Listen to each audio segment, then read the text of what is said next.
नमस्कार दोस्तों। स्वागत है आपका ज्ञान वाहन पर, जहां हम आपको ज्ञान के अनोखे सफर पर ले जाते हैं। आज का विषय बेहद रोमांचक और खास है। आजकल स्पेसक्राफ्ट रिकॉर्ड गति से अंतरिक्ष की अंतिम सीमा की ओर बढ़ रहे हैं और जल्द ही बड़ी संख्या में भुगतान करने वाले स्पेस टूरिस्ट भी इस सफर में शामिल होंगे। लेकिन दोस्तों, असली सवाल ये है कि क्या ये हाई फ्लाइंग नागरिक अंतरिक्ष यात्री कहलाने के योग्य होंगे? इसके लिए उन्हें एक लाइन, जिसे कार्मन लाइन कहते हैं, उसे पार करना होगा।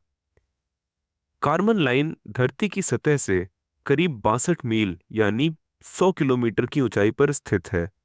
इसे आमतौर पर वह सीमा माना जाता है जहां धरती खत्म होती है और अंतरिक्ष की शुरुआत होती है। अगर इसे कॉस्मिक नजरिए से देखें तो 100 किलोमीटर की दूरी कुछ भी नहीं है। लेकिन दोस्तों, ये सीमा अब भी पृथ्वी के जबरदस्त गुरुत्वाकर्षण और व्यापक वातावरण के प्रभाव के भीतर है। तो आखिर ऐसा क्यों माना जाता है कि यही बिंदु पृथ्वी और अंतरिक्ष के बीच की सीमा है? इसका जवाब आधा भौतिक वास्तविकताओं और आधा इंसानी परिभाषाओं पर आधारित है।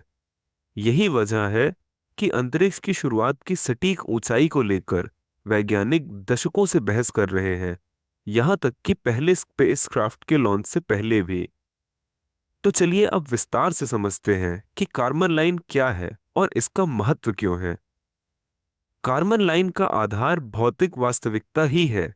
ये वह ऊंचाई है जहां पारंपरिक हवाई जहाज प्रभावी रूप से उड़ान भरने में असमर्थ हो जाते हैं।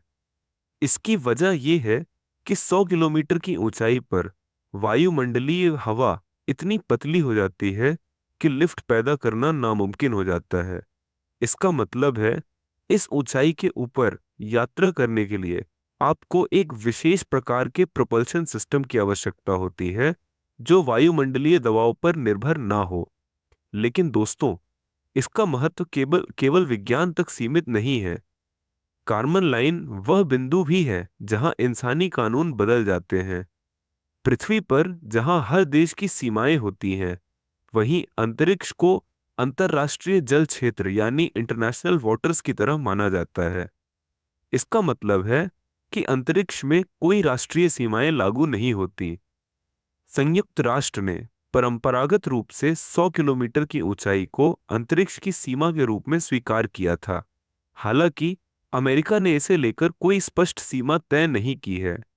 लेकिन FAA यानी फेडरल एविएशन एडमिनिस्ट्रेशन उन लोगों को भी अंतरिक्ष यात्री पंख प्रदान करती है जो इस ऊंचाई को पार कर जाते हैं। यहां तक कि 2004 में जब बर्ट रूटान के स्पेसशिप वन ने $10 मिलियन का अंसारी एक्स प्राइज जीता था, तब भी कार्बन लाइन को ही मानक ऊंचाई माना गया था। ये दिखाता है कि कार्बन लाइन न केवल वैज्ञानिक और तकनीकी दृष्टिकोण से महत्वपूर्ण है, बल्कि अंतर्राष्ट्रीय नियमों और सम्मान के संदर्भ में भी इसकी अहमियत है।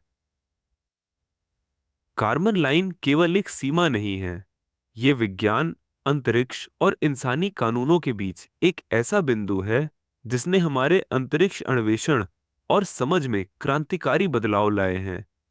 अब सवाल ये उठता है कि भविष्य में जब अंतरिक्ष यात्राएं और आम हो जाएंगी, तो क्या ये सीमा बदल सकती है? आइए अब बात करते हैं उस महान वैज्ञानिक की जिनके नाम पर ये लाइन रखी गई है। कार्बन लाइन का नाम हंगरी में जन्मे aerospace pioneer Theodore von Karman से जुड़ा है। ये वही व्यक्ति थे जिन्होंने एरोस्पेस और रॉकेट साइंस की दिशा में कई क्रांतिकारी योगदान दिए। वर्ल्ड वॉर के आसपास थियोडोर वॉन कार्मन ने इंजीनियरिंग और भौतिक शास्त्री के रूप में हेलीकॉप्टर एवं अन्य फ्लाइंग मशीनों के शुरुआती डिजाइन पर काम किया था। लेकिन उनकी असली कहानी 1930 में शुरू हुई, जब वे अमेरिका गए। यहाँ उन्होंने वर्ल्ड वॉर टू के दौरान रॉकेट और सुपरसोनिक फ्लाइट में विशेषज्ञता हासिल की। 1944 में वॉन कार्मन ने अपने सहयोगियों के साथ मिलकर जेट प्रोपल्शन लेबोरेटरी की स्थापना की। आज यही लेबोरेटरी नासा की सबसे प्रमुख लैबों में से एक है। लेकिन थियोडोर वॉन कार्मन का योगदान केवल जेट प्रोपल्शन लेबोरेटरी तक सीमित नहीं था। उनका नाम कई इंजीनियरिंग समीकरणों, कानूनों, कंसेंट्स और एरोस्पेस डिजाइन से जुड़ा हुआ है। यहाँ तक कि उनके सम्मान में आज भी कई पुरस्कार दिए जाते हैं। हालांकि उनकी सबसे बड़ी पहचान कारमन लाइन बनी।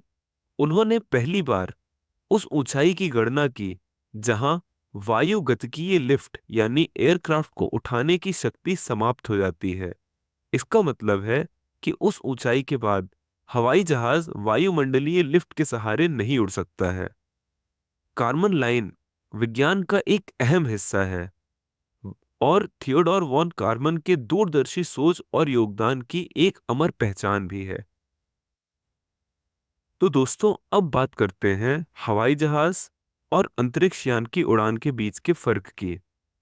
जब एक हवाई जहाज उड़ता है तो उसके पंख हवा के साथ एक बल उत्पन्न करते हैं जिसे लिफ्ट कहते हैं।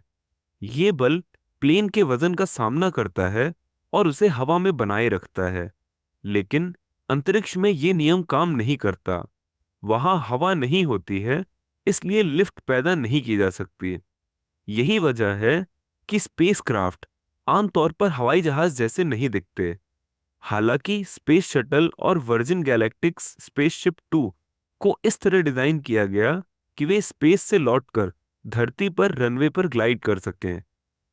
कारमन ने सुझाव दिया था कि स्पेस की सीमा वही मानी जानी चाहिए जहां ऑर्बिटल फोर्सेस एरोडायनेमिक फोर्सेस से ज्यादा हो जाती हैं, और एक अच्छी राउंड संख्या के लिए उन्होंने 100 किलोमीटर की ऊंचाई को सही माना। लेकिन एक मजेदार तथ्य ये है कि वॉन कारमन ने कभी इस विचार को औपचारिक रूप से प्रकाशित नहीं किया। तो क्या कारमन लाइन स्पेस की सही सीमा है? स्पेस फ्लाइट इतिहासकार जॉनथन मैकडॉवेल के अनुसार कारमन लाइन एक तरह का फोक थ्योरम है।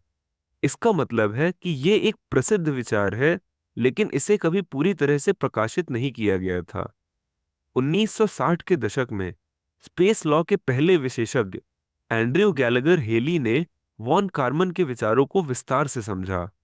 उन्होंने गणना की कि स्पेस की सही सीमा 84 किलोमीटर होनी चाहिए। ये वह ऊंचाई है जहां मेसोपॉज यानी धरती के वातावरण की सीमाएं होती हैं। यहां उल्काएं जल जाती हैं। 1950 के दशक में अमेरिकी वायुसेना ने इसी 50 मील की ऊंचाई को आधार मानते हुए उन पायलटों को अंतरिक्ष यात्री विंग्स दिए जिन्होंने उस ऊंचाई को पार किया। अगर वायुसेना ने कारमन लाइन को सीमा माना होता तो उन शुरुआती पायलटों से उनके अंतरिक्ष यात्री विंग्स छिन जाते। यही कारण है कि कई विशेषज्ञ 50 मील की सीमा को सही मानते हैं। जॉनथन मैकडॉवेल के अनुसार ये सीमा भौतिकी पर आधारित होनी चाहिए, न कि किसी मनमानी संख्या पर।